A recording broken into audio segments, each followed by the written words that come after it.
Recebi uma mensagem muito interessante também, que eu gostaria de fazer aqui uma reflexão sobre ela. Acho muito pertinente. É uma história muito simples, mas que chamou muito a minha atenção.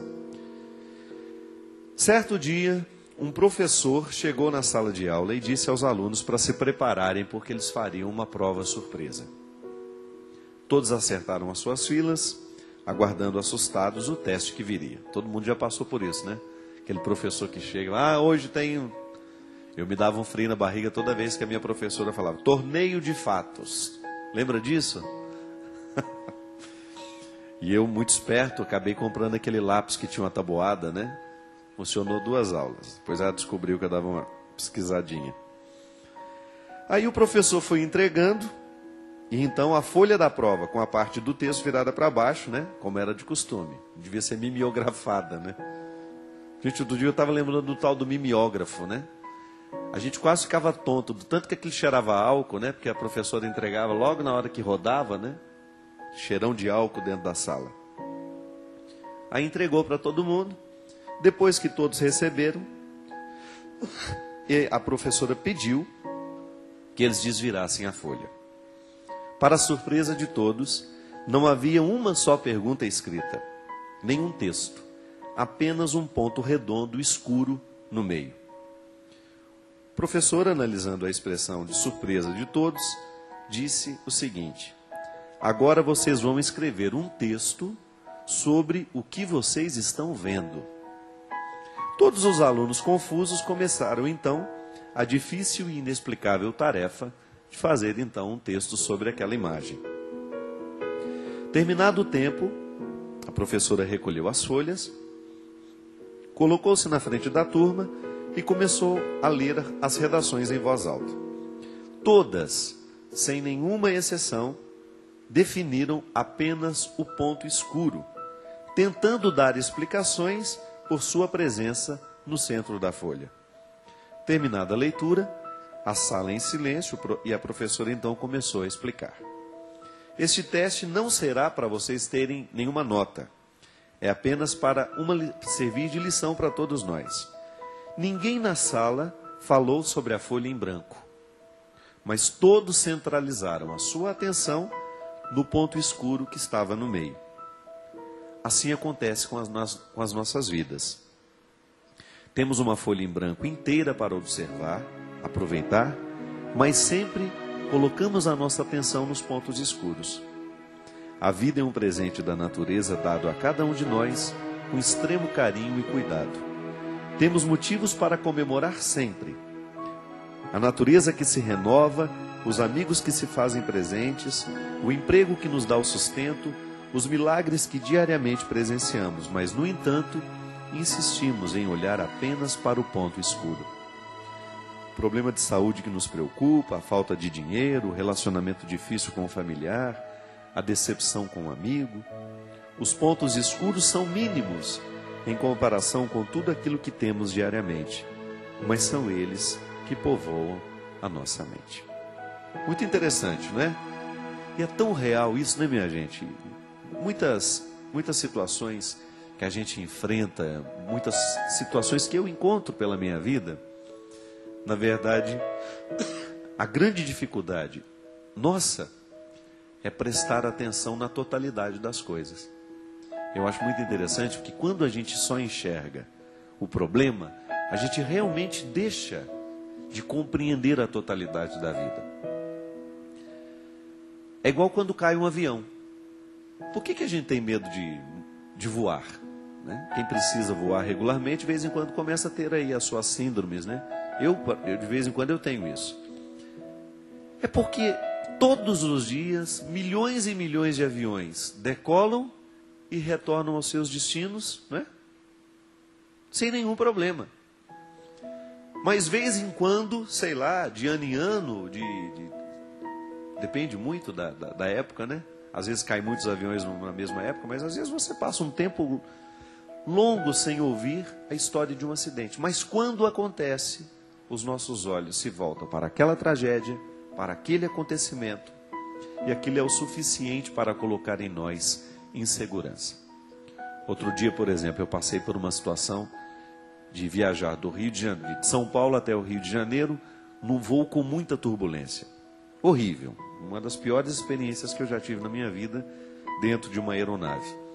Sacudimos de São Paulo até o Rio de Janeiro, dentro de uma tempestade terrível, com raios o tempo todo.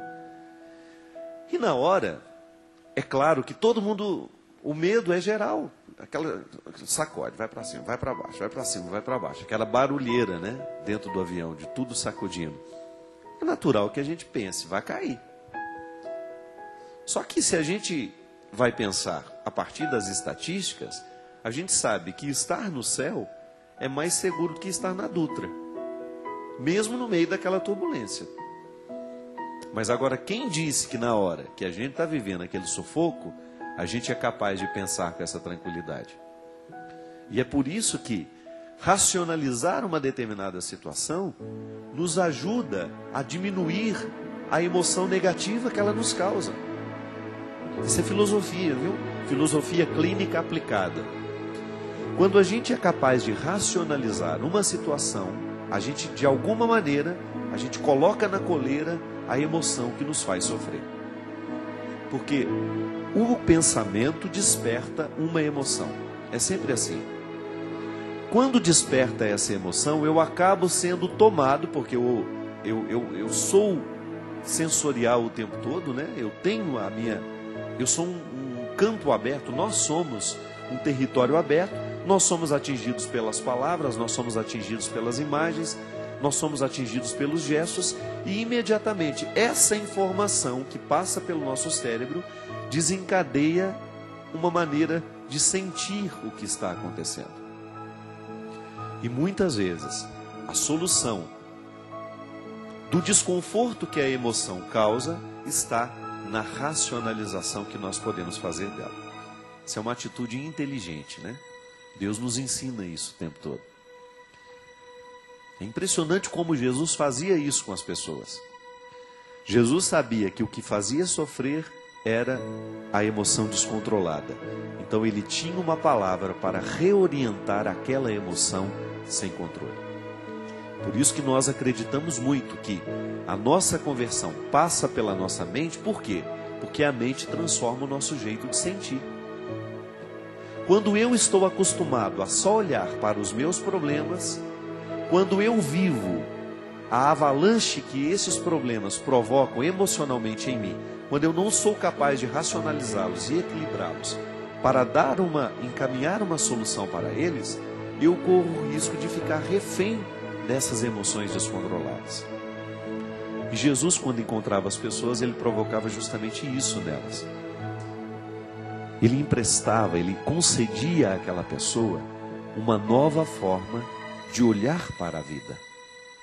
Foi o que ele fez com Zaqueu, foi o que ele fez com Pedro, foi o que ele fez com João.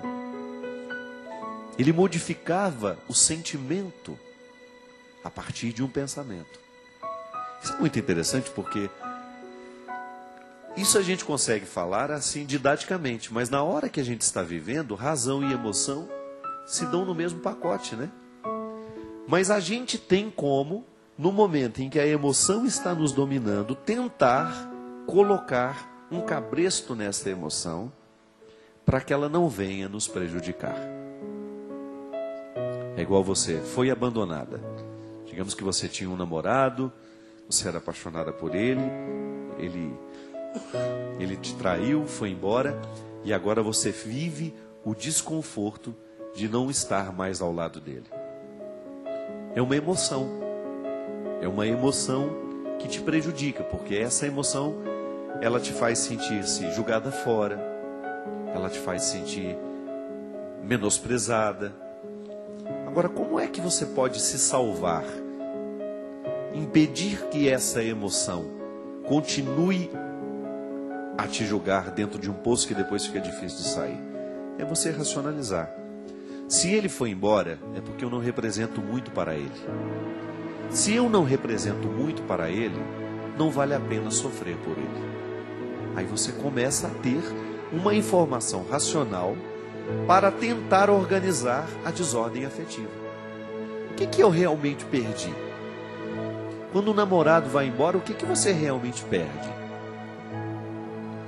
Será que você perdeu situações concretas? Ou será que você perdeu projeções que você tinha naquele relacionamento? Ou sonhos que você tinha que você nem sabia que iam se realizar? Às vezes, minha gente, nós sofremos por um futuro que a gente nem tem. Muitas vezes, no momento em que a gente perde, você não só perde aquilo que realmente perdeu, mas você perde as expectativas que você tinha em relação àquilo que você está perdendo. Mas veja bem, expectativas não são realidades concretas. Quem lhe garante que aquilo realmente que você estava sonhando iria acontecer? Veja bem, ao racionalizar isso, você começa a se dar uma oportunidade de olhar para a vida de um jeito diferente. Aí você pode até brincar com você mesmo, né? Foi embora. Quem sabe levou então a possibilidade de ter uma desgraça na minha vida, porque eu não sabia como ia ser o casamento com essa criatura. Por isso que a fé nos ajuda a pensar de maneira positiva. Sabe por quê? Porque quando a gente perde alguma coisa e a gente tem fé em Deus, a gente resolve assim: Deus sabe o que fez. Não é verdade? Isso alivia muito o sofrimento das pessoas, e isso é real. Porque isso passa pelo esquema mental da pessoa. É uma fé que interfere no jeito de pensar.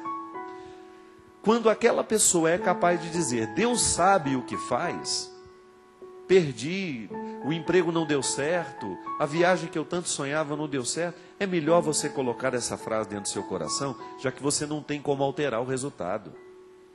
É verdade, Deus sabe o que faz, a viagem não deu certo. Eu me recordo que agora acho que um mês atrás, naquele primeiro problema que teve do vulcão na Argentina, no Chile, que cancelaram todos os voos que iria para a Argentina. Eu estava embarcando para um evento lá no aeroporto de Guarulhos. Aí encontrei uma senhora com as 2 filhas. E aí elas ficaram muito felizes quando me viram. E aí vieram conversar comigo na fila do check-in. Ficamos batendo um papo e eu perguntei: para onde vocês estão indo? Ela falou: não, padre, nós agora já estamos voltando para casa, que nós estamos aqui desde as 5 horas da manhã, tentando embarcar para Buenos Aires. Tínhamos programado um final de semana lá, não deu certo, a gente não tem como ir, perdemos tudo. Isso já eram quase 5 horas da tarde, e elas precisavam voltar para Campinas, já tinham desistido mesmo de ir para Buenos Aires. E aí, eu falei: nossa, mas que triste, né? As expectativas da gente frustram. Aí a senhora, a mãe das meninas, virou e falou assim: padre, eu fiquei realmente muito chateada. Fiquei aborrecida, chorei, mas agora há pouco me veio uma coisa assim no meu coração. Não era para ser. Nós não vamos morrer hoje. Nós vamos ter a oportunidade de ir para Buenos Aires numa outra ocasião. Não vou ficar causando um sofrimento maior do que já me causei até agora. O que eu posso fazer? O vulcão está lá julgando as suas cinzas, nós não temos como pousar lá. E eu disse para as minhas filhas: vamos fazer o seguinte, não temos como ir, não vamos ficar sofrendo mais do que a gente já sofreu. Deus sabe o que faz. E ela usou essa frase, que eu acho extremamente sábia, para a gente colocar no momento em que a gente não tem mais como alterar o resultado de um investimento que a gente fez. Amar é investimento. Às vezes a gente ama aquela pessoa, quer estar ao lado dela, mas ela não quer mais estar com a gente. Ao invés de você ficar mergulhando e fomentando, fazendo multiplicar esse sofrimento, coloque isso no seu coração. Perdi. Vão-se os anéis, ficam os dedos, não é verdade? Não tem essa expressão também? Não vamos ficar prestando atenção naquilo que a gente perdeu. Vamos dar à vida uma nova oportunidade. Alimente essa expressão de fé dentro de você. Deus sabe o que faz. Se não aconteceu, é porque não era para ter sido. E esse é um desprendimento, minha gente, que requer muita simplicidade da gente, mas que pode dar certo, viu? Quando a gente de fato interpreta a fé, começa a interferência de Deus na nossa vida, modificando os fatos ou até mesmo não permitindo que aconteça aquilo que a gente gostaria que acontecesse, a gente pode resolver isso dentro de nós assim, com simplicidade. Não deu certo, tudo bem, estou aqui, vou ter novos investimentos, vou ter novas possibilidades, vou fazer novos amigos, vou arrumar um namorado. Enfim, você diante das suas frustrações, acaba encontrando um caminho para continuar dando certo.